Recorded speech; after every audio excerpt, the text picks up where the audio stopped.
Shalom. Ini adalah minggu-minggu yang istimewa bagi kita karena kita merayakan ulang tahun kemerdekaan Indonesia yang ke-79. Tahun depan akan menjadi 80 ya. Dan di dalam situasi semacam ini kita terus bergantung pada Tuhan untuk hal-hal apa yang akan terjadi. Dan beberapa hari yang lalu yang terjadi di Jakarta, khususnya di gedung MPR DPR, pasti kita juga mengikutinya. Dan kita mulai terfikir tentang bagaimana peran kita, tanggung jawab kita. Ya. Nah Bapak Ibu, saya mengajak kita untuk merenungkan beberapa ayat. Dan saya ingin mengajak kita melihat pertama dari Roma 6 ayat 6 dan 7. Mari kita melihat Roma 6 ayat 6 dan 7. Saya mengajak kita membaca bersama-sama dua ayat ini. Ya. Ayat yang ditulis oleh Rasul Paulus, sebenarnya di dalam bulan-bulan yang lalu kita pernah membacanya, tetapi masih ada pertanyaan di antara kita, dan di dalam kaitan tema hari ini perlu kita bahas kembali. Mari kita baca bersama, 1, 2, 3. Karena kita tahu bahwa manusia lama kita telah turut disalibkan, supaya tubuh dosa kita hilang kuasanya, agar jangan kita menghambakan diri lagi kepada dosa. Sebab siapa yang telah mati, ia telah bebas dari dosa. Saya menampilkan sebuah foto. Mungkin Anda bertanya-tanya siapa ya yang di kanan saya, siapa yang di kiri saya. Tanpa sengaja mereka memakai dua kacamata gelap, ya, karena mungkin cenderung silau ya pas waktu itu saya adanya kacamata ini ya. Nah, dua orang ini adalah yang satu bernama Dr. Daniel Yusmik, satunya Dr. Manan Sintompul ya. Siapa mereka? Dua orang ini adalah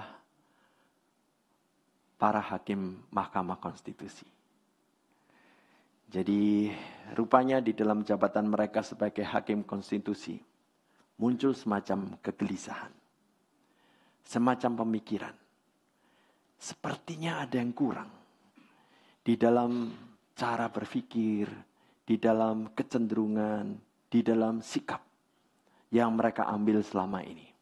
Jadi beberapa bulan yang lalu mereka mulai memikir, Mahkamah Konstitusi perlu dibekali dengan suatu pengertian, suatu pemahaman yang akan memberikan mereka arah tentang bagaimana seharusnya mereka bersikap sebagai hakim-hakim Mahkamah Konstitusi.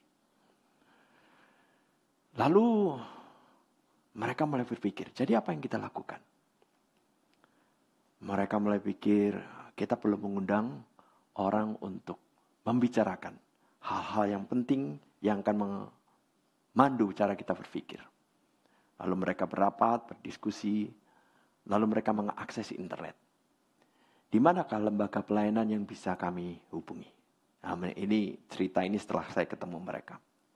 Mereka akses, lalu mereka menemukan suatu website namanya Gospel Academy, dan mereka menyelidiki pelayanan ini, kemudian mereka mengundang. Jadi anggota tim kami diundang. Nah, saudara, singkat cerita, saya menjadi pembahas, pembicara, dan bertemu dengan mereka. Dan rupanya pembicaraan itu menginspirasi mereka. Dan di akhir pembicaraan itu kami berfoto bersama. Nah, dua orang ini sadar, jikalau mereka tidak bertindak atau berbuat sesuatu, apa yang mereka bisa harapkan dari orang lain? Mengharap orang lain bertindak, berbuat sesuatu? Jadi tindakan, perubahan dimulai dari diri mereka sendiri.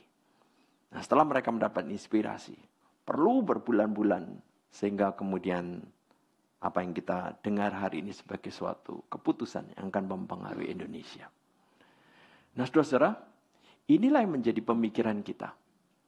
Setiap orang di dalam posisinya, di dalam perannya, memiliki tanggung jawab masing-masing. Apalagi kita sadar, kita sudah hidup di negara merdeka. Kita mengisi bukan dengan peperangan dengan bambu runcing, tetapi kita mengisi dengan apa yang Tuhan tugaskan kepada kita.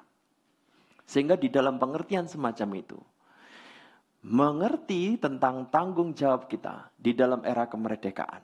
Dan kita juga menyadari orang Kristen sebagai orang telah dimerdekakan oleh Kristus. Kita menjadi sadar peran kita apakah. Nah, peran yang paling penting yang perlu kita ambil adalah bagaimana kita mengubah diri sendiri sebagai tanggung jawab kita di hadapan Tuhan. Dulu waktu saya remaja, saya membaca suatu kutipan. Dan kutipan dulu membingungkan saya. Tetapi lama-lama saya memikirkan dan mulai merenungkan ada kebenarannya. Jadi kutipannya mengatakan begini. Ada seorang yang setelah merenungkan hidupnya berpuluh tahun dia menuliskan. Dulu waktu aku kecil, aku bercita-cita mengubah seluruh dunia. Setelah remaja, aku mulai memikir, aku akan mengubah mungkin bukan seluruh dunia, tapi negaraku. Tetapi setelah aku pemuda, aku sadar tugas itu sangat besar sekali. Jadi aku pikir, aku akan mengubah kotaku. Nah, setelah aku dewasa, setelah aku berusia lanjut, aku sadar yang perlu aku ubah adalah diriku sendiri. Melalui diriku yang berubah, melalui diriku yang diubah, aku bisa berharap mengubah orang lain. Nah, Bapak Ibu Saudara sekalian, inilah yang akan menjadi pemikiran kita. Di dalam tanggung jawab kita sebagai orang sudah dimerdekakan Kristus, sebagai orang yang sudah hidup di dalam negara merdeka. Hal penting yang perlu kita sadari adalah bagaimana kita menyadari diri, lalu mengubah diri melalui apa yang terfikir oleh kita. Melalui apa yang terfikir oleh kita, kita bisa memberikan pengaruh pada orang dan berdampak besar. Nah, saudara-saudara, saya akan mengajak kita memikirkan tentang bagaimana peran kita, tanggung jawab kita, tugas kita sebagai orang-orang yang sudah dimerdekakan oleh Kristus dan hidup sebagai manusia merdeka di negara merdeka. Nah, sebelum kita membahas, saya ingin menunjukkan beberapa foto. Nah, foto ini adalah foto before dan after. Foto yang lama dan yang baru. Dan ketika saya tunjukkan yang lama dan yang baru, Anda akan menyimak apa yang terjadi dalam perasaan Anda. Ya, ini foto pertama. Ya, rumah yang sudah catnya mulai mengelupas, mulai tidak bagus lagi, rumput di sana sini dan atap sudah mulai rusak. Ya. Nah, setelah dibenahi jadi baru semacam ini. Apa yang Anda rasakan dalam hati saya? Hati Anda. Ya, nah kita suka yang baru. Kita suka yang baik. Kita suka yang indah. Nah, satu foto lagi. Wah, kalau Anda diundang masuk ke dalam mobil semacam ini bagaimana? Perasaan Anda bagaimana? Aduh, jorok, jijik, kotor. Kita tidak suka. Kita kalau perlu menghindari. Kalau Anda lihat gambar kedua, bolehlah masuk. Ya, kemarin saya baru membersihkan mobil bersama istri dan hari ini naik mobil dengan nyaman sekali. Kita suka yang bagus, kita suka yang indah, kita suka yang bersih. Satu gambar lagi. Bagaimana kalau Anda ke kantor atau ke gereja naik mobil ini? Walah, orang-orang bertanya 1, 2, 3 kalau mungkin semua bertanya, kenapa mobilmu? Aduh, rusak. Kenapa rusak? Ya, tapi kalau sebelahnya bagaimana? Wah, bolehlah. Ya, kita suka yang indah, suka yang baru, suka yang bersih. Nah, saudara-saudara, demikian juga Tuhan juga yang baru, suka yang indah, suka yang bersih. Tetapi bagaimana kita menyadari barunya kita? Sejauh mana kita menyadari barunya kita? Karena di dalam kaitan ini kita bertanya-tanya, seperti bagaimana barunya saya? Nah, kalau orang tidak menyadari barunya dia akan hidup sebagai manusia yang dia pikir manusia lama. Atau dia berpikir saya manusia baru tuh hidup saya kok kayak begini. Lalu dia tidak ingin tertarik untuk melakukan hal-hal yang harusnya menjadi ciri khas manusia baru. Saudara, kita pernah membahas kaitan antara ayat ini dengan Kolose 3. Tetapi saya tunjukkan lagi ayat ini. Nah, perhatikan kata baru di sana. Ya, di dalam pertemuan-pertemuan sebelumnya saya belum pernah membahas kata ini secara khusus. Nah, saudara, di dalam bahasa Yunani itu ada dua kata kalau diterjemahkan ke dalam bahasa Indonesia, diterjemahkan sebagai kata baru. Nah, kata baru ini dua macam, perlu kita pahami bersama supaya kita akhirnya sadar, aku ini baru yang bagaimana. Ya, nah saudara-saudara, saya akan tunjukkan gambar ini. Nah, yang di kanan tentu saja baru, ya. Mobil Honda yang baru. Yang di kiri, tidak perlu tanya, ini mobil yang lama, sudah rusak, ya. Gambar kedua, yang di kanan juga baru, ya. Yang di kiri yang lama. Tetapi yang gambar satu dengan gambar dua itu beda dalam pengertian baru, ya. Ini baru di dalam pengertian bagaimana? Baru dalam pengertian tidak ada hubungannya dengan yang lama. Sama sekali berbeda. Sama sekali berbeda. Ya. Yang di kanan mobil Jepang, yang di kiri mobil Eropa, mungkin mobil Amerika. Tapi yang di kanan, yang nomor 2 coba bayangkan. Yang di kiri ada hubungannya dengan yang di kanan. Ya. Yang di kanan ini hasil pengolahan yang di kiri sampai berubah menjadi bagus seperti yang di kanan. Nah, saudara-saudara, sekarang saya tunjukkan bahasa Yunaninya. Ini disebut neo. Baru yang tidak ada hubungannya dengan yang lama, yang sama sekali berbeda dengan yang lama. Nah, bahasa Yunani memiliki kata baru ini. Lalu, kalau yang ini, kainos. Kainos ini ada hubungannya dengan yang lama. Dulu yang jelek demikian, diubah lalu menjadi bagus semacam ini. Nah, sekarang pertanyaan saya Bapak Ibu. Coba pikirkan di dalam kata baru yang tadi. Kata yang dipakai adalah neo atau kainos. Nah, Bapak Ibu, Anda mulai merenung, mulai pikir, iya ya, saya ini manusia lama atau manusia baru? Jikalau baru, saya ini neo atau kainos. Nah, di sini kita mulai menyadari kita belum mengenal diri sebagaimana seharusnya. Belum sepasti yang seharusnya. Saya neo atau kainos.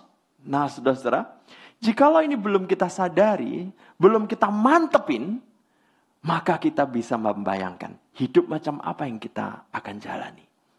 Nah, saudara-saudara, hari ini kesempatan kita mengenal diri, lalu dengan mempelajari apa yang terjadi dalam pikiran kita. Di akhir session, di akhir seminar, di akhir khotbah ini, kita akan melihat cara baru memandang diri, lalu memandang orang lain, dan bagaimana sikap kita di dalam bernegara atau hidup di dunia. Nah, saudara-saudara, jawabannya apa? Jawabannya adalah ini. Neo. Jadi, saudara-saudara, neo. Sesuatu yang betul-betul berbeda, sama sekali berbeda. Nah, saya tunjukkan gambar ini. Saudara, waktu melihat gambar ini, ada manusia lama, ada manusia baru. Manusia baru dalam pengertian neo adalah manusia yang betul-betul berbeda dengan diri kita yang sebelumnya. Nah, saudara-saudara, ketika orang itu dalam kegelapan percaya Kristus yang mati dan bangkit, maka orang itu dipindahkan ke kanan dan nama Anda dicatat di sana. Anda adalah orang-orang baru. Neo. Tetapi Pak, saya merasa diri saya kok sama saja. Diri saya seperti dulu. Diri saya seperti tidak berubah. Nah, saudara-saudara, yang disebut neo ini adalah di mata Allah, di catatan Allah, di pandangan Allah, bukan di dalam secara fisik yang Anda alami. Di catatan Allah, Anda adalah orang neo. Lalu dari mana sih kita bisa memastikan kita orang neo? Nah, kita akan tanya pada Allah, lalu Allah akan memberitahu. Kamu neo karena kamu berbeda sama sekali dengan manusia lama. Bedanya di mana Tuhan? Nah, ini. Dulu kamu mati. Mati rohani. Dan ujungnya kamu akan binasa. Ini adalah hidupmu. Sekarang kamu sudah dihidupkan secara rohani. Kamu kemudian sudah dilahirkan baru. Kamu sudah bisa mengenal Kristus yang mati dan bangkit. Namamu dicatat di dalam kekekalan. Ini manusia neo. Apakah ada lagi Tuhan yang menjadi kesadaran saya sebagai orang neo? Yang membuat saya sadar saya orang berbeda sama sekali. Ya, dulu kamu dimurkai Allah.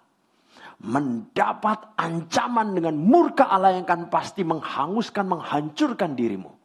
Tetapi setelah kamu dipindahkan ke kanan, dicatat menjadi milik Allah, Anda dikasihi Allah.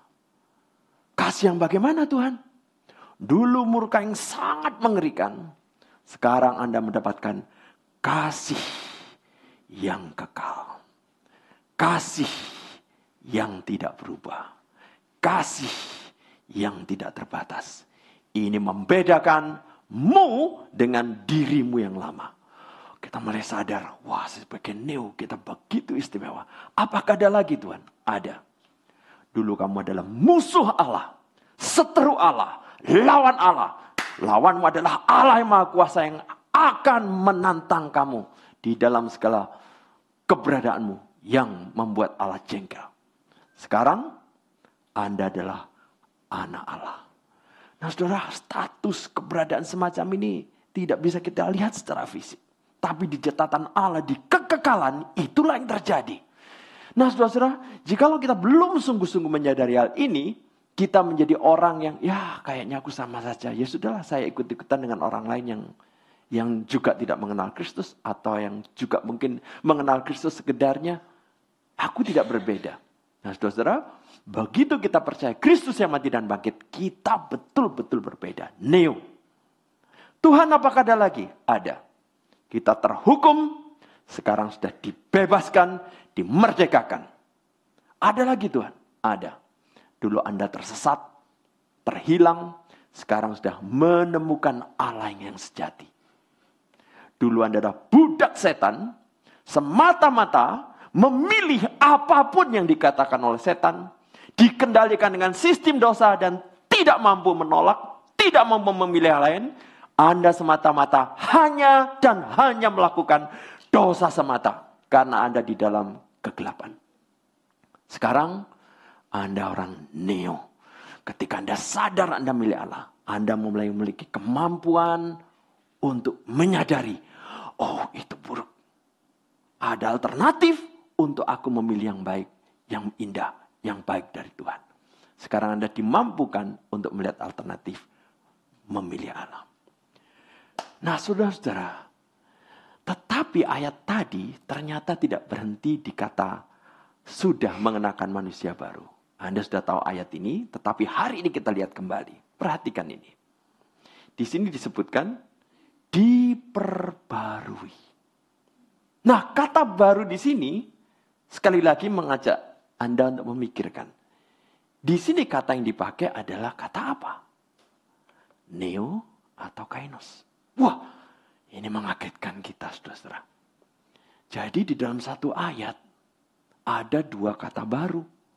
Di dalam satu ayat, samakah katanya atau berbedakah katanya? Kalau sama, bagaimana? Kalau berbeda, bagaimana? Lalu, perbedaan itu kaitannya dengan diri saya bagaimana? Lalu, kaitannya dalam saya berpikir, bersikap bagaimana?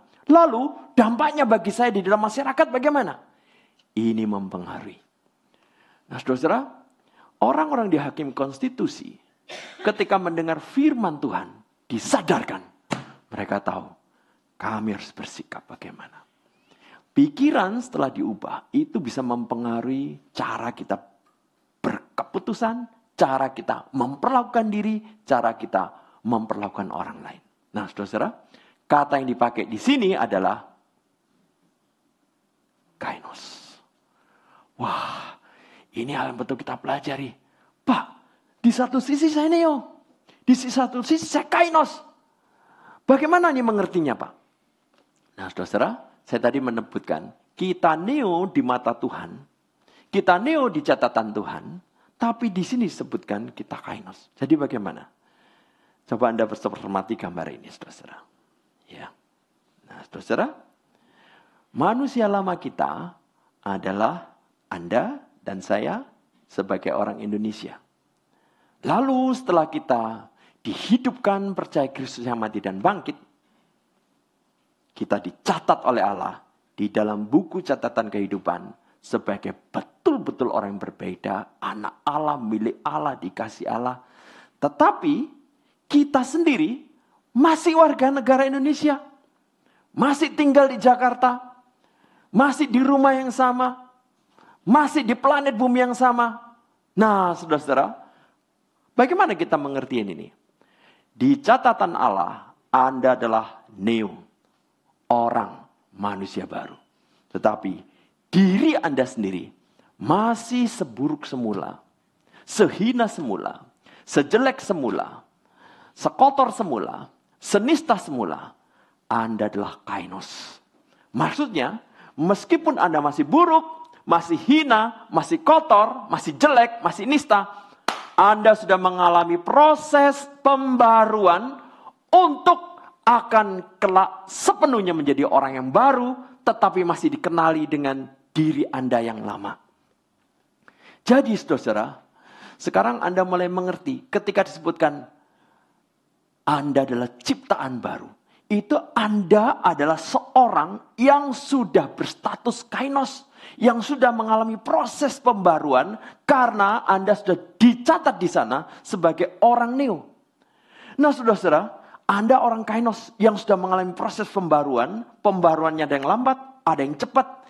Ini akan mempengaruhi diri Anda di dalam Anda bersikap. Meskipun Anda masih seperti orang lain, sama-sama warga negara Indonesia, sama-sama tinggal di Indonesia, tetapi ketika Anda menyadari, saya neo, dicatat di dalam buku kehidupan sebagai milik Allah, dan saya sudah mengalami kainos, maka dengan modal saya sudah mendapatkan status sebagai milik Allah, saya akan hidup seperti yang Tuhan mau. Jatuh bangun. Tetapi ini adalah kenyataan diri saya yang harus saya hadapi. Harus saya perjuangkan. Harus saya jalani. Nah, saudara, itu sebabnya orang-orang menyadari dirinya kainos. Mereka sadar, meskipun aku sepertinya masih seperti yang dulu, aku akan mengalami proses ini terus-menerus sepanjang hidupku sampai aku berjumpa dengan Kristus. Saudara, saya pernah merangkum 2 ayat 6 dan 7 itu di dalam terjemahan semacam ini. Manusia lama kita telah mati disalibkan, supaya seluruh diri yang berakar dosa, kita hilang kuasanya. Agar jangan kita menghambakan diri lagi kepada dosa. Siapa yang telah mati, ia telah dinyatakan benar. Pembahasan mengenai kata-kata asli bahasa ayat ini sudah dibahas dalam seminar sebelumnya. Tetapi untuk mengingatkan kita, saya tunjukkan gambar ini sekali lagi. Saudara-saudara, mari kita bayangkan diri kita adalah pohon ini.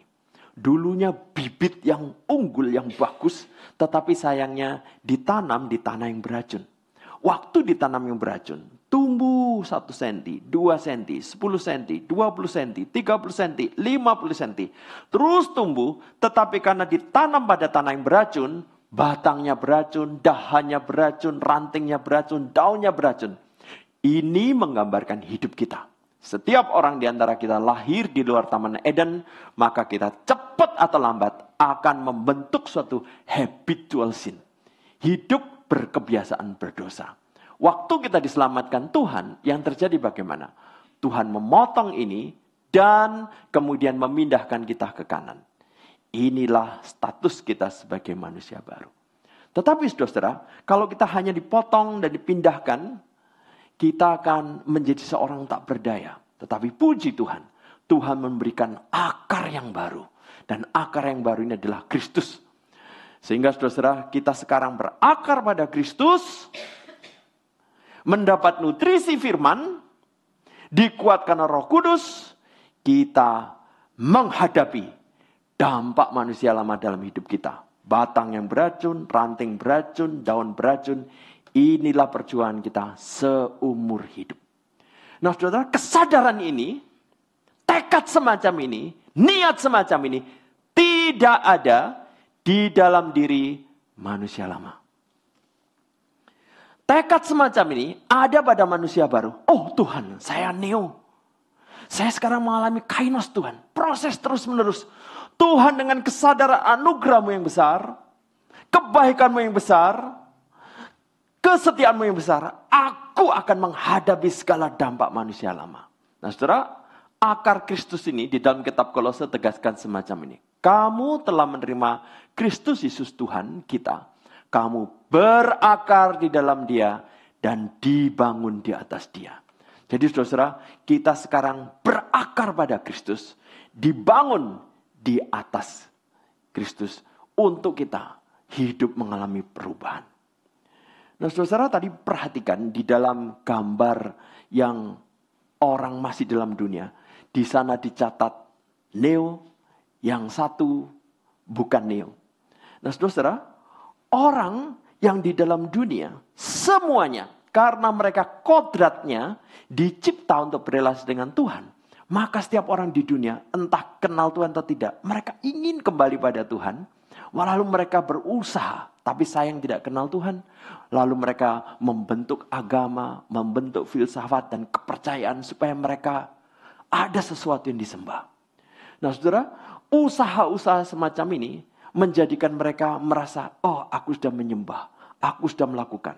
Tetapi saudara, selama orang itu belum dicatat sebagai manusia baru, sebagai orang neo, maka tidak ada kebaikan mereka yang dicatat di dalam kekekalan. Itu sebabnya manusia lama dengan segala upayanya do nothing.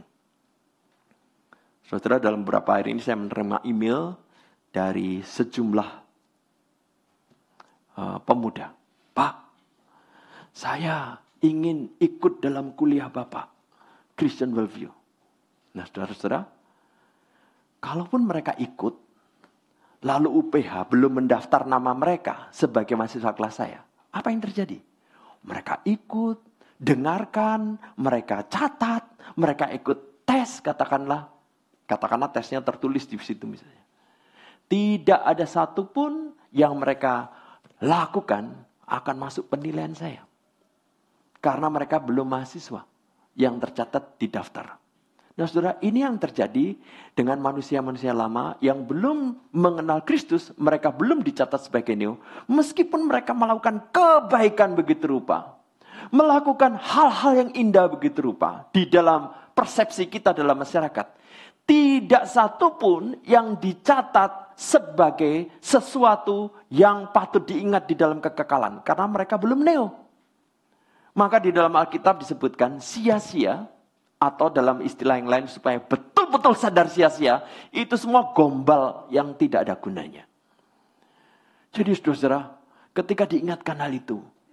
Kita bersyukur. Ketika kita dicatat sebagai neo di surga. Apa yang kita pikirkan, yang baik, yang indah, yang mulia, yang sedap didengar. Ketika kita memilih itu, dicatat di surga. Dicatat di surga. Dicatat di surga. Nah saudara, bayangkan kalau Anda seorang bisnismen. Lalu Anda berniat yang baik. Anda seorang neo, dicatat di surga. Bayangkan jika Anda dokter. Anda berniat yang baik. Anda seorang neo, dicatat di surga. Bayangkan jikalau Anda hakim konstitusi. Jikalau mereka mengambil keputusan yang benar, yang baik. Dan mereka neo, dicatat di surga. Mindset ini, perubahan pikiran ini akan mempengaruhi bagaimana kita bersikap, bertindak di dalam hidup kita. Menyadari Anda neo, menyadari Anda kainos yang terus berubah. Anda menyadari, Tuhan tolong saya. Puji Tuhan bahwa Tuhan memberikan Roh Kudus untuk memandu kita, menguatkan kita, mengarahkan kita, membimbing kita, mengendalikan kita. Saudara-saudara, saya mengajak kita kembali melihat ayat yang pernah saya tunjukkan, yaitu Markus 7. Ya. Dari hati orang timbul segala pikiran jahat dan seterusnya. Nah, saudara-saudara, ini adalah yang disebut Tuhan Yesus sebagai ciri manusia lama. Dan ketika orang itu kemudian menjadi manusia baru, neo, ingat, dia sendiri masih di dunia yang sama, di masyarakat lama. Dia di dalam dunia, tetapi bukan lagi dari dunia. Karena dia sudah neo menjadi milik Allah. Tetapi dampak manusia lama itu masih ada. Dan dia harus memeranginya. Dia harus bertempur dengannya. Dia harus menentangnya. Dan jikalau dia belum mengenal Kristus yang mati dan bangkit, jikalau dia belum sadar dirinya status neo, dia tidak akan ada upaya untuk memerangi dampak manusia lama. Karena apa? Sia-sia toh nanti jatuh lagi. Nanti gagal lagi. Ya sudahlah, hidup semacam ini saja. Mungkin memang ini hidup yang sewajarnya, hidup dalam dosa. Saudara, mari kita sadari. Kita dicatat di neo, diperhitungkan sebagai orang benar di surga. Kita sendiri masih kainos di dalam dunia. Kita menyadari, Tuhan, terima kasih Engkau sudah memberikan catatan bahwa saya di sana. Nah, saudara, mungkin Anda pernah mendengar istilah more than conqueror, lebih dari pemenang. Apa maksudnya? Dulu kalau saya lihat pertandingan Muhammad Ali, wah, berdebar-debar. Karena Muhammad Ali itu punya jiwa besar sedikit. Jadi kalau menjatuhkan musuh, tidak mau menjatuhkan di ronde pertama, ya, supaya musuh nggak terlalu malu. Jadi dia harus jaga bisa ronde pertama, kedua, ketiga. Bukan hanya itu saja, yang nonton juga asik. Wah, Muhammad Ali belum kalah, musuhnya juga belum menang. Terus lihat kedua, ketiga, tapi lama-lama berdebar. Nanti kalau Muhammad Ali terlalu capek bagaimana? Terus kalah bagaimana? Nah, saudara, ini berbeda dengan pertandingan Mike Tyson. Mike Tyson, wah, sudah nonton membayar jutaan.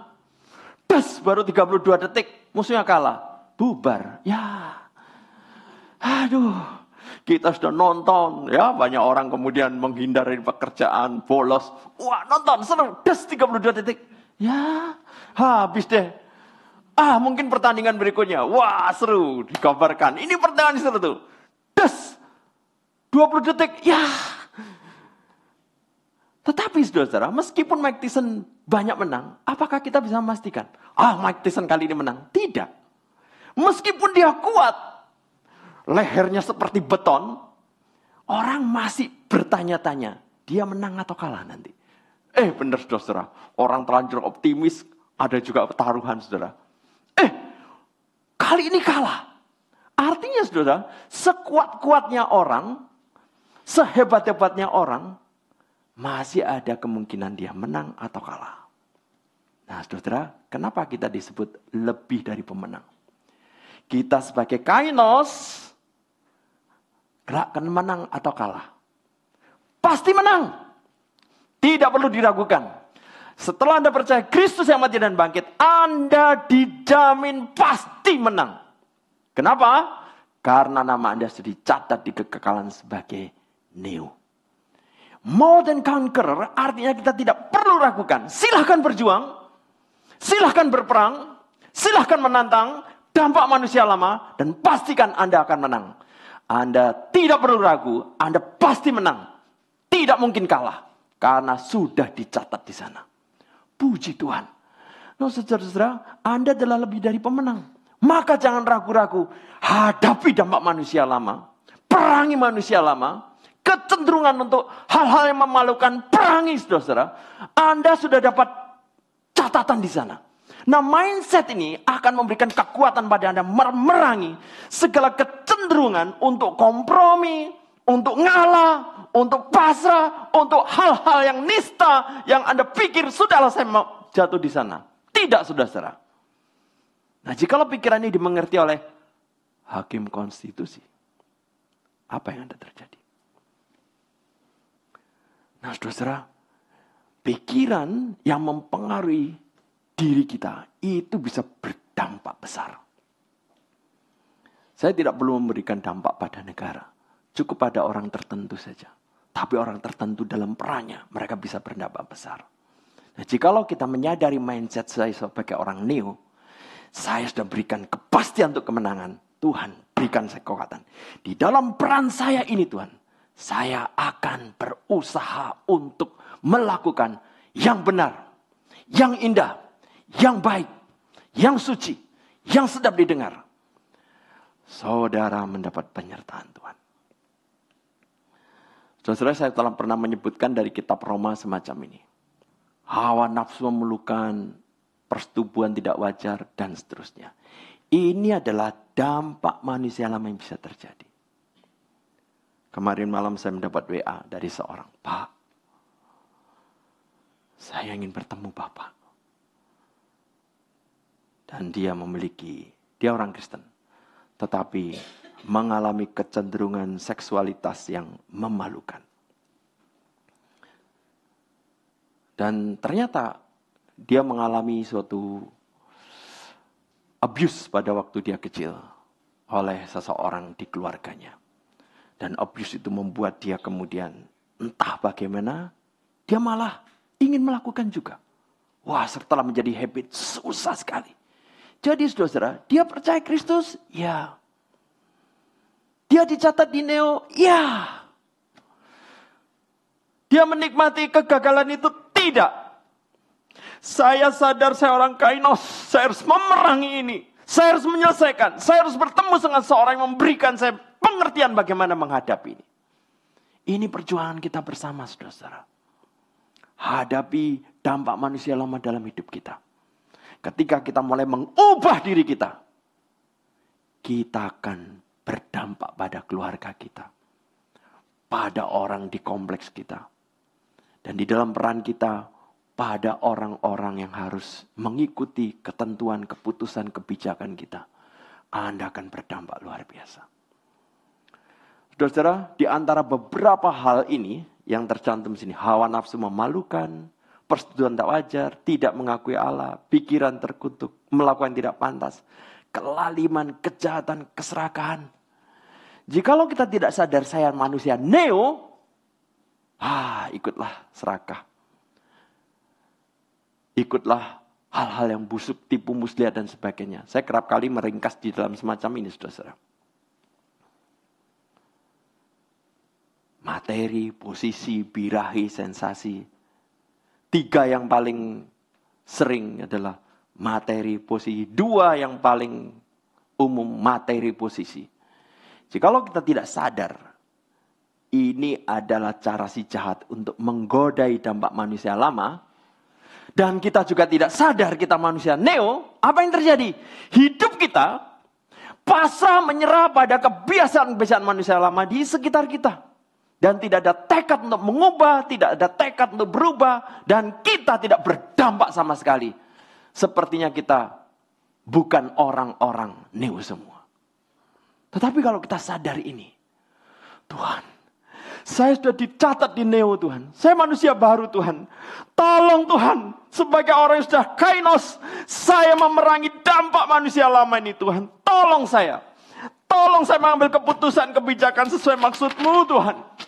Meskipun saya nanti akan menghadapi hal-hal yang mungkin akan menakutkan saya. Merugikan saya. Saya sudah mendapatkan pertolongan dari Tuhan. Jadi saudara-saudara, tadi kita membaca ayat 6. Kita membaca ayat 7. Anda tahu di dalam ayat 13 dan seterusnya bagaimana? Saya akan bacakannya. Dan janganlah kamu menyerahkan anggota-anggota tubuhmu kepada dosa untuk dipakai sebagai senjata kelaliman.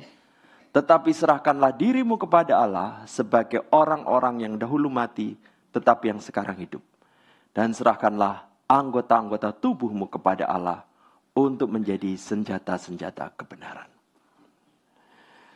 Saudara, waktu saya tinggal 22 menit. Nanti kalau ada, kita bisa tanya jawab. Saya akan tutup dengan satu kisah Charles Finney. Ya. Charles Finney ini lahir di Amerika tahun 1792. Dia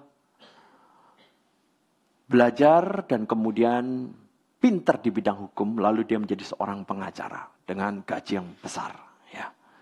Nah, umur 29 ketika dia belajar sendiri, dia baca-baca Alkitab. Wah, dia sadar, ini satu-satunya jalan untuk menikmati relasi dengan Allah di dalam kekekalan. Dia bertobat. Nah, setelah bertobat, dia sekarang sadar. Ada hal-hal berharga untuk dikerjakan, sekalipun itu tidak mendapatkan imbalan yang besar. Jadi sebagai pengacara sebenarnya dia bisa menghabiskan waktunya membela, salah benar pokoknya dibela lalu dapat duit gede.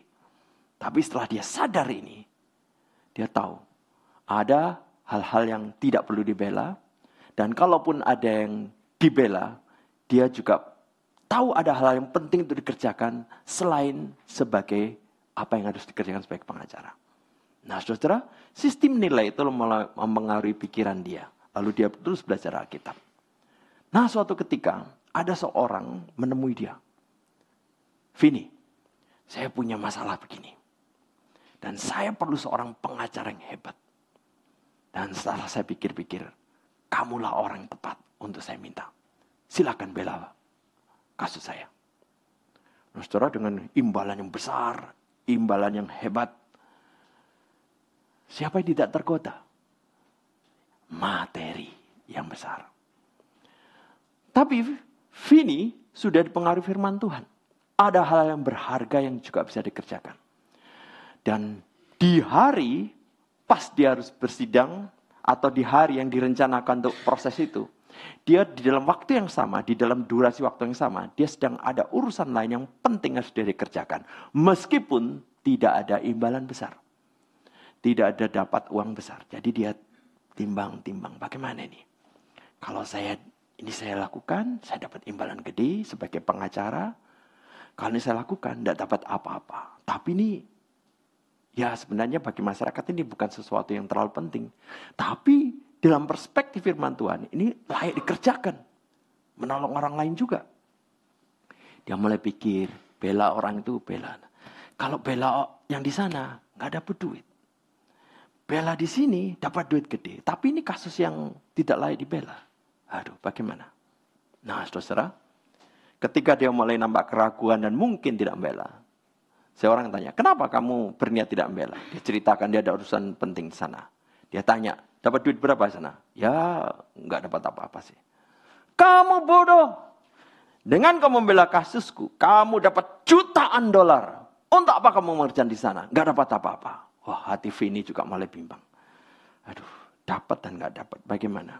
Nah, saudara, ketika dia merenungkan firman Tuhan, ini yang mempengaruhi dia mengambil keputusan. Dia renungkan, dia tahu jawabannya. Dan jawaban ini mempengaruhi hidup saya. Dia menemukan jawaban, lalu pas ketemu orang ini. Gimana Vini? Aku udah siapkan imbalan yang besar sekali. Kamu di sana dapat imbalan apa? Vini menjawab, dapat imbalan yang luar biasa besar. Dan ini lebih besar dari punyamu. Hah? Seberapa besar? Lebih besar. Jadi saya mantap melakukan itu yang memang penting. Lebih besar dari ini? Ya. Aku tambah. Masih lebih besar dari. Akhirnya orang tidak bisa mempengaruhi Vini. Nah, saudara, jawaban Vini. Kenapa Vini menjawab lebih besar? Dia sudah mendapatkan lebih besar di muka. Mendapatkan DP di muka. Mendapatkan imbalan yang besar di muka. Yaitu apa?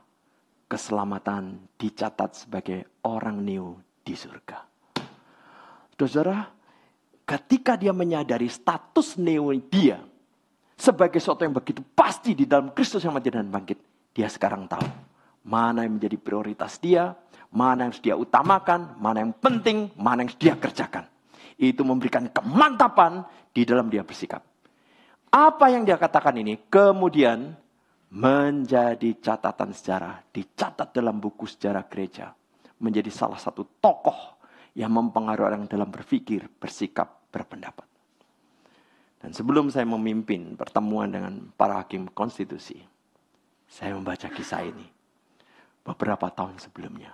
Lalu saya ingat, saudara, jikalau Anda sudah percaya Kristus mati dan bangkit, Anda adalah new. Anda lebih dari pemenang. Sekarang dengan kepastian Anda pasti menang. Hadapilah dampak manusia lama. Itu peran kita. Tanggung jawab kita sebagai orang-orang yang sudah merdeka di dalam Kristus. Orang merdeka di Indonesia yang negara merdeka ini. Lakukan yang benar. Bersikaplah benar. Bertindaklah benar. Dan sekalipun kelihatannya kecil, Anda akan melihat dampaknya bergulung-gulung di kemudian hari. Saya tidak mengira waktu bicara dengan beberapa orang yang hakim konstitusi. Itu akan mempengaruhi pikiran dan akan berdampak begitu besar. Saudara, mari kita tenangkan hati kita sejenak. Mari kita saat teduh. Sebelum kita melanjutkan dengan tanya jawab, saya memberi kesempatan bagi setiap diri Anda merenungkan cara hidup Anda selama ini. Mulai menyadari apakah Anda seorang yang neo. Jikalau Anda seorang neo, maka Anda juga kainos yang sedang mengalami proses. Bersyukurlah kepada Tuhan. Sekaligus berbelas kasihanlah kepada banyak orang sekitar kita yang belum mengenal Kristus. Karena mereka bukan neo, bukan kainos. Mereka terhilang, terhukum, dimurkai Allah, mati dalam dosa, budak setan, tersesat. Tuhan memberikan anugerah yang besar bagi kita. Saya memberikan kesempatan bagi setiap diri kita. Bersyukur kepada Tuhan. Dan bertekadlah, Tuhan, saya pasti akan menang. Terima kasih untuk kemenangan yang sudah pasti. Berikan saya keberanian, kekuatan melawan dampak manusia lama. Saya memberikan kesempatan bagi setiap diri Anda. Berdoa dalam hati masing-masing. Bapa kami yang di surga, terima kasih untuk firman-Mu. Pimpinlah pikiran kami ya Tuhan. Di dalam nama Tuhan Yesus kami berdoa.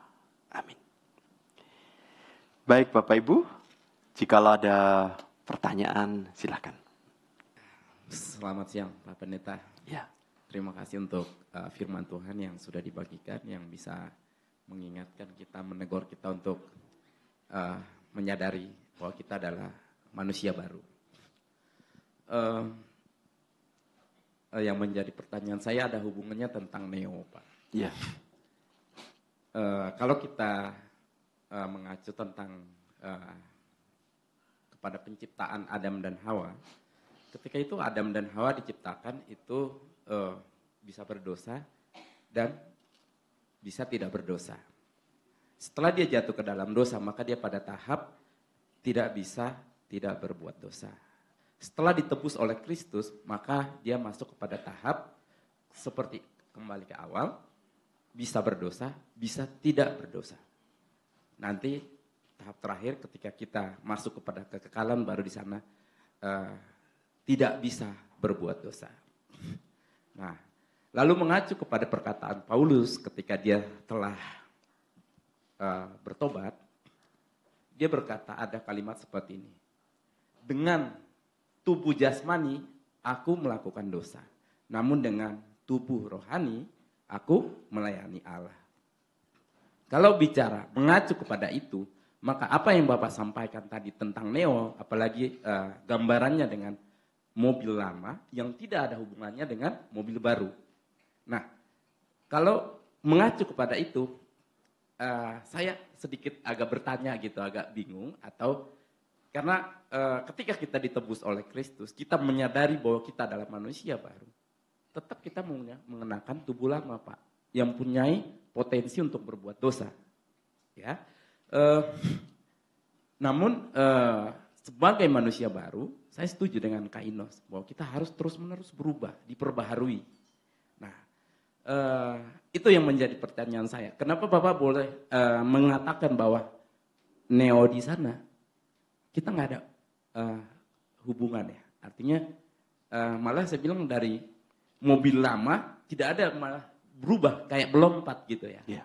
Kira-kira begitu Pak. Terima kasih. Baik. Saya akan tunjukkan gambarnya lagi ya.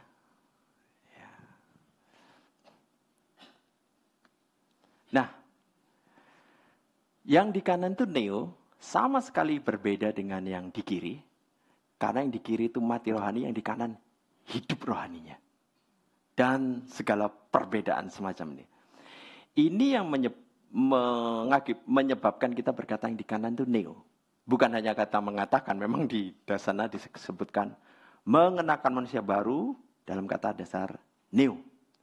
Jadi dalam pengertian dulu musuh, sekarang dikasih Allah. Dulu dimurkai, sekarang milik Allah. Dulu terhukum, sekarang dimerdekakan. Dulu mati, sekarang hidup. Nah, Ini adalah neo. Jadi pengertian neo di sini adalah karena di dalam ayatnya disebutkan kita mengenakan manusia baru, neo. Kita kalau melihat diri kita secara fisik, kayaknya saya seperti yang dulu. Memang kainos. Tapi dalam catatan Allah kita diperhitungkan sebagai orang baru. Diperhitungkan sebagai orang benar. Diperhitungkan sebagai neo.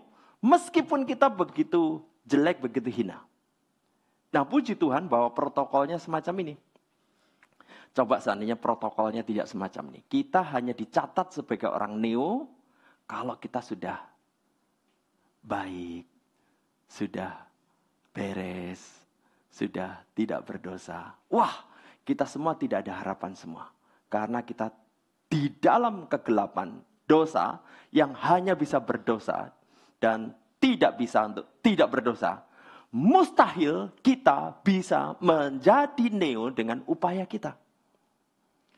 Tetapi meskipun kita masih begitu menjijikkan, asalkan kita percaya Kristus yang mati dan bangkit, kita dicatat sebagai neo, dan kesadaran itu membuat kita mengerti, saya sekarang sudah kainos, saya sudah mengalami mulai proses itu.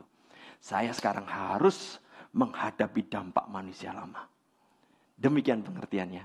Nah, neo kainos kalau kita tidak dijelaskan, kita akan bingung manusia baru, manusia lama, seperti manusia baru. Nah, ketika kita mengerti neo dan kainos, kita bisa dimaksud bagaimana. Demikian. Ya, terima kasih untuk pertanyaan. Siapa tahu mewakili pertanyaan banyak jemaat. Ya.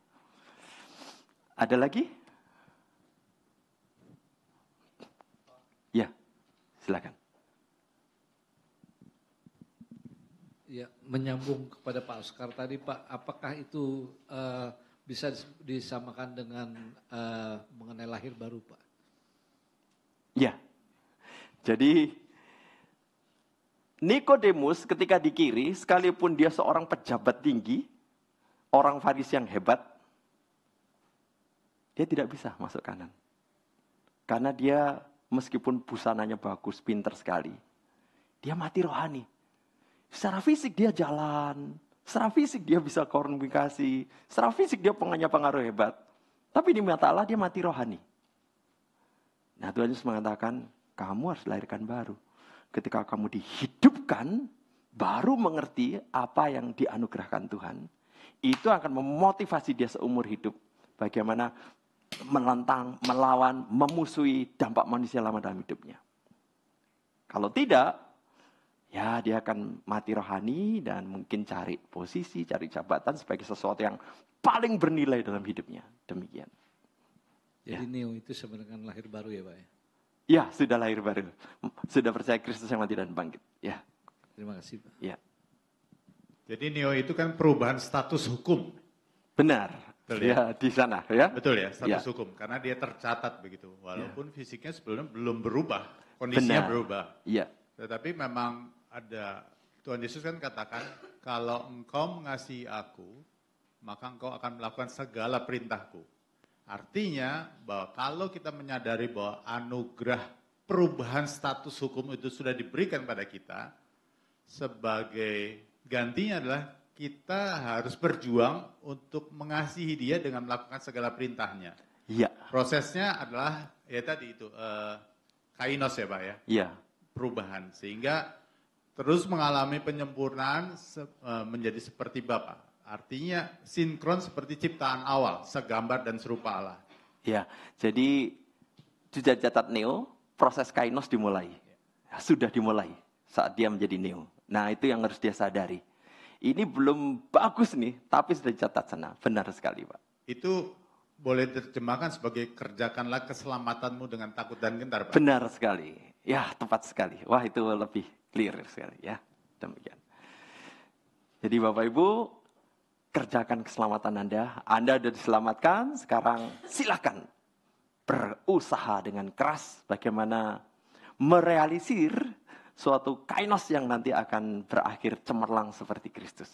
Ya. Terima kasih Pak Andri untuk konklusi yang menarik. Ya. Ya. Ada lagi? Pak Pendeta, ini yang Mau saya tanyakan adalah, tadi saya setuju ya proses kainos itu. Karena di Neo itu sudah dicatat sebagai yang sempurna gitu ya, yang sudah status hukumnya tadi ya. Tetapi status Neo hukum, ya. Tetapi dalam proses kainos ya, ini pendapat saya ya, yang saya meneliti diri saya sendiri tentunya. Refleksi maksudnya. Iya, sepertinya untuk sampai kepada tahap yang benar-benar sempurna, tidak bisa ideal gitu Pak. Saya pikir-pikir, oke, kita memperbaiki begini, tapi ya elah, ini lagi. Kita begini lagi, ada lagi. Selalu ada saja yang tidak membuat diri kita sempurna dan kita puas gitu Pak. Sehingga apa benar sih kita ini hidup sebagai Kristen yang sudah ditebus ini benar sampai 100% lah kalau dikatakan atau sejati gitu. Nah mungkin itu pertanyaan saya Pak. Iya, terima kasih. Jadi hidup kita itu paradoks. Makin dekat ke terang, makin sadar kotornya dosa. Ya. Nah sebelum saya menceritakan refleksi kita, suatu ketika Billy Graham akan diwawancara kru televisi tentang pelayanannya. Wah, istrinya Ruth membersihkan rumah dan setelah semuanya bersih, rapi, pada hari hanya kru televisi datang. Waktu kru televisi datang, mereka menyalakan lampu terang supaya rekamannya jadi bagus. Waktu lampu terang itu nyala, kru televisi menyatakan, wah itu masih banyak debu di sana. Ruth gerak. Oh iya, debu. Jadi apa yang dia pikir bersih itu, sekarang dalam cahaya lampu yang terang, baru dia sadari masih kotor. Nah, ini yang terjadi juga. Pada waktu nanti kita berusaha membersihkan diri, lalu membandingkan lagi dengan Kristus, kita tidak pernah merasa terlalu bersih. Karena apa? Begitu kita membersihkan diri, melihat lagi Kristus, membaca firman, aduh, saya kok kotor ya. Berusaha lagi membersihkan diri, kok kotor ya. Semakin kita dekat dengan terang, masih kelihatan hal-hal notah noda itu. Kita pikir sudah beres, semakin terang, semakin kelihatan kotoran. Jadi kita tidak pernah tahu kapan kita semakin bersih. Nah itu paradoks. Sehingga Anda bisa bayangkan, ketika Paulus bertemu Kristus dan ke surga, kesimpulan tentang dirinya apa? Dia melihat cacat, buruk, nista yang begitu menjijikkan dirinya. Dan dia berkata, di antara para rasul, aku yang paling berdosa. Nah ini paradoks. Justru ketika dia berhadapan dengan kesucian yang sangat terang, dia ketahuan dan dia mengetahui diri yang tidak bisa dilihat orang lain. Dia begitu kotor, menjijikan. Jadi kita tidak pernah tahu kapan kita sampai bisa mengatakan, wah aku sudah lumayan bersih ini. Kata semakin bersih kita ingin lebih dekat dengan Tuhan. Dekat dengan Tuhan ketahuan lagi yang kotor. Merasa bersih, dekat dengan Tuhan. Saya tidak tahu kapan bersih. Yang jelas Paulus ketika begitu dekat bahkan sampai surga dia tahu. Dia paling kotor, paling nista. Dan itu membuat dia humble.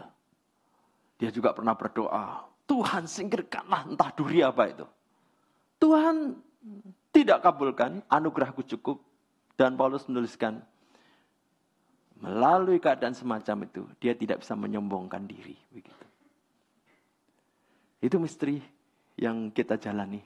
Ya. Tapi puji Tuhan bahwa mau dan kerer. Pasti kita sampai di sana. Ya. Jatuh bangun, tapi pasti menang sampai di sana. Kita tidak perlu bertanya-tanya nanti nyampe enggak ya? Nanti menang enggak? Kita pasti nyampe, kita pasti menang. Ya itu penghiburan kita. Ya. Jadi saya mau bertanya sedikit Pak, maksudnya untuk insight saya Pak. Jadi kita kan ada tahu juga istilah Pak predestinasi dan free will ya. Kehendak bebas sama kita sudah ditentukan dari awal. Jadi yang mau saya tanyakan seperti ini Pak. Kalau predestinasi kan berarti kan orang yang selamat itu sudah dipilih oleh Tuhan. sejak kekekalan. Kalau nggak salah seperti itu. Nah, jadi yang mau saya tanyakan, apakah predestinasi itu dimulai setelah neo ini? Maksudnya kan, kalau yang seperti Bapak jelaskan tadi kan, kalau kita sudah neo, kita sudah lebih dari pemenang. Apapun ceritanya, mau apapun halangannya, apapun tantangannya, kita pasti menang. Itu kan hampir sama dengan konsep itu. Atau bukan seperti itu, maksudnya, karena kan kalau kita itu kan kalau kita bilang kita sudah dipastikan untuk selamat, berarti kan kita nggak mungkin jatuh lagi Pak, seperti itu kan. Tapi kalau misalnya tadi kalau gimana cara? Maksudnya kalau di sini kan kita sebelumnya manusia lama nih, terus kita menjadi neo, baru kita mengalami kemenangan tadi itu. Saya mau bertanya, apakah predestinasi itu memang semenjak kita sebelum dilahirkan atau kita free will dulu nih seolah seperti itu, baru setelah kita neo baru jadi predestinasi. Mungkin itu Pak, lebih seperti itu. Mohon maaf kalau membingungkan Pak. Baik. Jadi memang tentang predestinasi itu sesuatu yang melampaui waktu, melampaui rasio. Sedangkan kita hidup di dalam waktu dengan rasio yang terbatas. Di dalam pemahaman yang sangat terbatas, waktu yang terbatas, hal-hal yang dikerjakan Tuhan di dalam kekekalan itu sesuatu yang tidak bisa kita bayangkan, tidak bisa kita nalar, bukan karena tidak masuk akal, tapi karena melampaui akal. Tetapi karena dinyatakan dalam firman, kita tahu Tuhan tidak melakukan dari kekekalan. Nah, bagaimana teknisnya, itu misteri buat kita. Ya, misteri, tetapi itu menjadi suatu ketetapan yang jikalau tidak ada, merugikan sekali. Karena kita akan pikir, wah lumayan nih, saya bisa berpikir cukup pinter sampai mikir, oh ternyata kekristenan yang bagus, firman Tuhan yang bagus. Muncul kesombongan. Alkitab mengungkapkan kita dipilih, memang ada side effect. Loh, kalau gitu selamatan tergantung Tuhan. Kalau gitu saya nggak selamat, ya salahnya Tuhan dong. Nah, itu side effect juga. Tapi lebih baik side effect ini daripada side effect yang tadi. Karena jatuh dalam kesombongan. Nah, sebenarnya bagi orang Kristen pun tentang predestinasi sesuatu yang kita hanya menerima secara fakta, tetapi tidak bisa menalarnya lebih jauh. Kita hanya menerima. Jadi itu tetap misteri. Ya, demikian. Bagaimana yang dari kekekalan dilaksanakan proses waktu itu sesuatu yang kita mesti terima. Demikian. Ya. Ya. Saya kalau menjawab hal misteri itu memang kadang-kala mengkaitkan dengan hal-hal secara fisik ya. Jadi di dalam dunia fisik pun masih banyak yang misteri, luas alam semesta, misteri ya. Baru-baru ini James Webb menemukan ada sesuatu bagian blur waktu teleskop Hubble diganti teleskop James Webb. Wah, yang blur itu bisa didekati. Begitu didekati, ternyata itu bintang yang diameternya ratusan juta tahun cahaya. Jadi itu masih luas lagi. Ya ampun. Nah nanti yang lawan luas ini, kalau ada yang blur lagi, mungkin ada teleskop lebih canggih lagi. Tuh masih luas lagi, nggak tahu sampai berapa ya. Jadi luasnya alam semesta, misteri. Jumlah galaksi, misteri. Jumlah bintang, misteri. Kenapa Anda lahir di Indonesia? Misteri. Kapan Anda meninggal? Misteri. Banyak misteri. Ketika ada berhadapan misteri, jangan kita mengatakan, gitu kok misteri. Memang misteri. Kita terbatas secara nalar. Kenapa Anda lahir dari keluarga yang Anda selama ini? Itu misteri juga, ya. Mari kita terima Tuhan, memang saya terbatas, ya. Bicara predestinasi juga misteri, ya. Baik, mari kita masuk dalam doa.